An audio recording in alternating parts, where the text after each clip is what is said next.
Hi, my purpose is simple. I will share knowledge on the financial markets and hidden health information that is swept under the rug.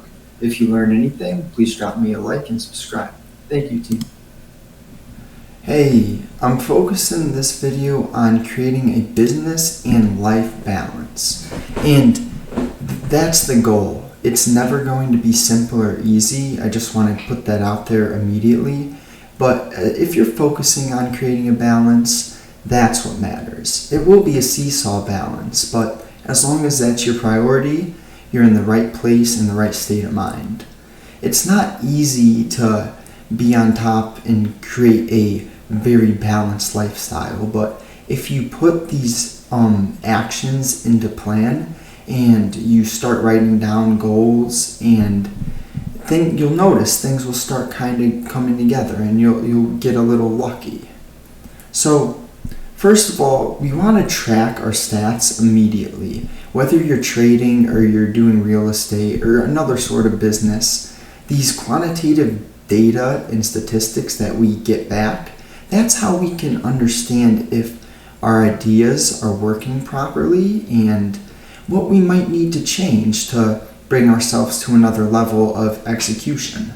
So stay objective and keep an open mind when you're venturing into a new business or any sort of new challenge.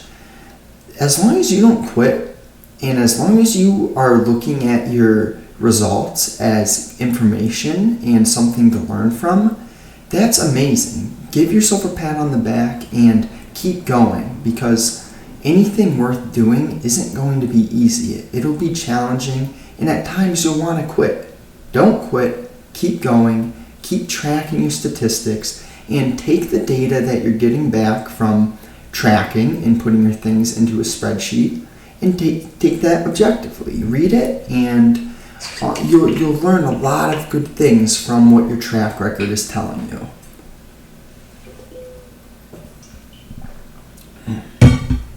Another amazing way to help balance your life, and it'll be a little bit of a seesaw balance. You're never going to have a very easy life. That's bullshit.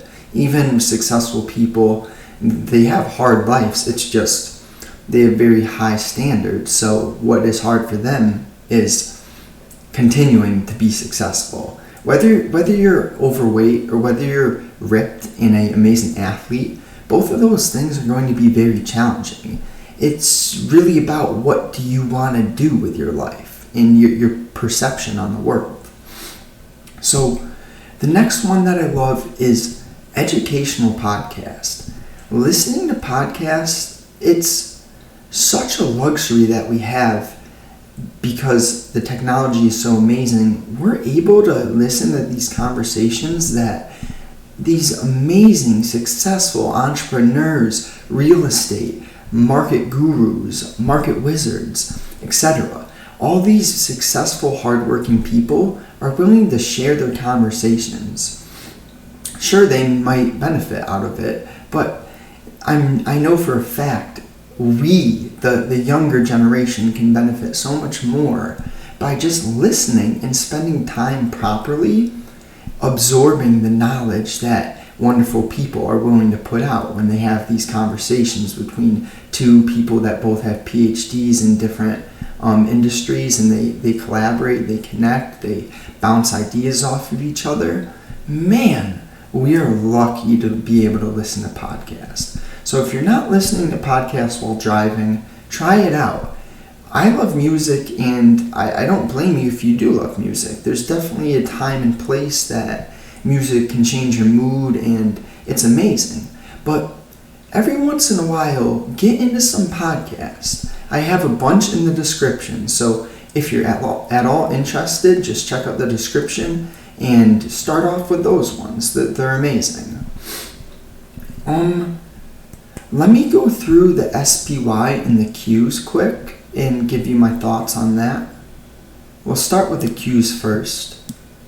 Zoom in, we check out the weekly chart, and we're very, very extended on the monthly, the monthly chart by the 5 year, sorry. But we're very extended on that. So then let's go into a smaller time frame, which is the weekly by the 3-year. And, we're making higher lows and higher highs. We're kind of not stalling, but slowing down a bit on decreasing volume right here. So let's move over to the daily. And you could see the 342.8, that's our all-time high on the NASDAQ or the Qs. And until we can get through that spot, I would be a bit hesitant putting on risk. Definitely, we're making higher lows. The action isn't unhealthy, but at any moment, the rug could get pulled on us. And this could turn into a March 2020 very quick. It only takes 1 or 2 bloody sessions for lots of people to lose money and fear to be installed in the market. So protect yourself, manage risk, and definitely have some positions, but managing risk is number 1 in the market. That is our priority. So let's check out the SPX, because you could look at the full chart on that. We'll pull up the max yearly. Look at that. We can see all the way back to 1930s. That's awesome. But you see back in 2000, we had this crash, and we crashed a pretty large amount. And that was after being up 150% since 95. So when we do that again from 03 to the 1575 spot, we go up 100%. And then we had the 2008 crash. So now, from the lows, we were up 525%. So it is just logical that we expect a crash or a correction, but I am here to ride the trend 100%. So we go to the 3-year weekly chart, and just with that information, we're up 525% from the lows. Beautiful chart though. Weekly looks pretty good. You have a little bit of a flat top forming, if we could break that 42.50 spot. And we did that today, but we flushed back under. So I'm interested to see how we close today, if we could close over the 420.40 area and keep the new highs, or do we get rejected and kind of fail to hold new highs? So that's my overview on the NASDAQ and the New York Stock Exchange. Now let's get back to the tips. So having a time limit on social media has personally helped me a lot. It's so addicting to just scroll and scroll and scroll. And if you put maybe a 20 or a 40-minute time limit on your Twitter, your Instagram, your Snapchat, etc., it is very beneficial. You'll notice that the way you go throughout your day, if you use social media for hours and hours per day, your mind is constantly churning, and it's almost like you're comparing yourself constantly. And what do they say? Comparison is the thief of joy. So if you're constantly comparing yourself, you probably don't feel too good. Maybe you're comparing yourself to lesser quality people, and that's what you're doing. But either way, life is about yourself, your perception, your heart, your soul. It's not about other people. What I do like to do is help other people, share conversations, bounce ideas, spread kindness, joy, passion. But we don't want to be comparing ourselves with others. That doesn't make too much sense. It's not healthy. It's not what we are meant to really do. We're meant to collaborate and share. And when we do these things, we can actually help others and grow together. So there's so much amazing information on Twitter, Instagram. When you follow the right people and you have a focused priority when you get on social media, that's amazing. The tough part is the context switches are so constant that you might get on Instagram or Twitter with a very detailed focus of what you want to get done or what content you want to view. But then what happens is you get distracted, and that's the con of social media. It's very amazing, so much great content, so much educational value, but you have to go in there with a focus. And you spend 20 or 40 minutes with a time limit, focused information. That's good. You're going to learn a lot, and you're going to speed up your learning curve. But it's about balancing that seesaw. You don't want to spend hours and hours just scrolling mindlessly. That's no good. It's not going to get you anywhere. So really spend focused time on social media. And question things. When you see stuff, think about it objectively. Kind of like Plato, like a little philosopher. You don't want to be just like a fucking brainwashed buffoon. Let's be creative. Let's be thinkers.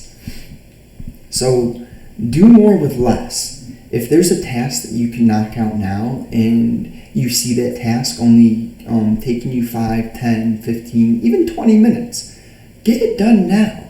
I can promise you, if you are using your time in a manner where you have a to-do list, but they're not too hefty of tasks, and you go for that walk you planned, and then maybe relax for a little bit, do something inside, cool down, have some water. But it's very nice to knock out some task instead of being lackadaisical and just waiting and kind of pushing it to the back of your day. Because before you know it, your day's going to be over, you're going to have lost motivation, and you'll still have a bunch of tasks that you plan to get done. It's not a recipe for success when you're procrastinating. So when we have a task, attack it, be aggressive with it, get it done, and trust me, it might be annoying, it might be a little bit grindy to get started, just like endurance training or going for a run.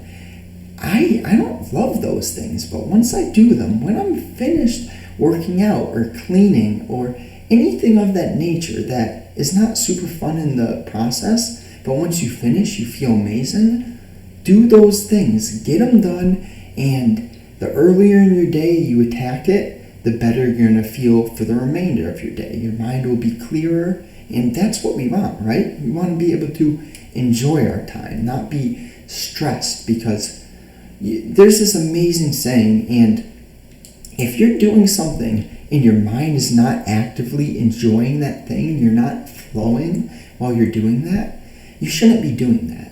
For instance, right now, I'm speaking, I'm having a conversation essentially with myself, but I'm enjoying what I'm doing right now. I'm not thinking about other things. I'm just letting the words flow out of my mouth, and it feels good to enjoy what you're doing in the moment without thinking about anything else. So attack those tasks, get those tasks done, and don't be passive with your to-do list. Be organized, be focused, and try to keep your context in one place. So my last thing, I have a quick health tip, and read your nutritional labels. That is my tip. It is mind-blowing what is in most of today's food. Our grocery stores are packed with 90% of that food is fucking fake. Absolute bullshit. If you look on your nutritional label and there's a bunch of things that you can't really pronounce, like you're a 20-year-old, someone who can read, someone with a decent vocabulary, and there's things in your food you can't pronounce, take a step back and think about that. What does that mean, truly? Why is the food, or not even the food, why is the bullshit ingredients so complicated, such words that they seem like chemicals, but we're eating this food? It blows my mind how, and not to go after obese people or anyone who is rather thick, it just blows my mind how I grew up, I saw so many people who were just skinny for the most part. You don't have to be anorexic, that's not healthy, but just not obese. And now, I'll drive around, I'll walk around, go to a beach. it's like the whole world is flipped. Most people are obese, and that was not how this world, that's not how humans are meant to be. We're supposed to be active, use our bodies. So, by avoiding processed foods, when you read this nutritional label and you see GMO, or you see modified wheat, modified starch, modified anything, it's created in a lab, and it is literally made to trigger your chemicals inside of your stomach to want more of said product. So if you have Oreos, they are literally one of my favorite things ever, and I don't eat them anymore. You know why? Because they're straight up fake. They're addicting, and you read the back of a nutritional label on some fucking Oreos, and what do you see? It says uses GMO, it uses bio-generated ingredients, modified ingredients. And then you could even look at the percentages, and the percentages on your food. Like 50% of your daily sugars in 3 Oreos. What sense does that make? It makes no sense. It's not fueling your body. So just get away from that bullshit, and you'll notice you feel amazing. Try to focus on some fruits, some grass-fed beef, and see, I'm not a doctor, I'm not a nutritionist. I'm just sharing what works for me, what has me feeling the best. So all I ask, if you learned anything from this video, if you enjoyed anything, show me some love, maybe drop a like, subscribe, some comments for some future video suggestions. So it would be so appreciated. Thank you so much. Have a blessed day. Thank you.